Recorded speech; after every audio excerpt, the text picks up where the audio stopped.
Druže, i mi imamo djecu, mi ne bi došli ovdje baš zbog toga, ti nemoj me snimaš, molim te, brate. Skloni se onda tamo, smijem da radiš šta hoćeš. Skloni se od mene. Skloni se od mene. Ako vam je žao žene, ajde dođite s nama, mi ćemo vas paziti. Znači,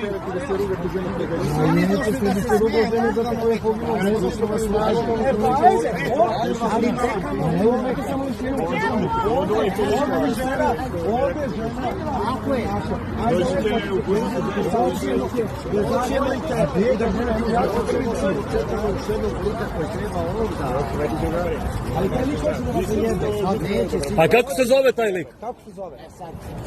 Neću da ti kažem, jel to? A što? Pa ne što, sačekat ćemo mi sa vama tog lika.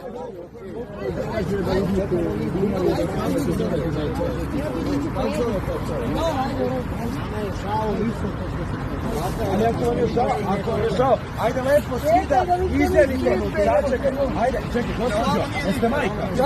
Ako ste majka, idite tamo kod žene, Dijana Krkan se zove, zovite sa autički, budite sve vreme sa ženom.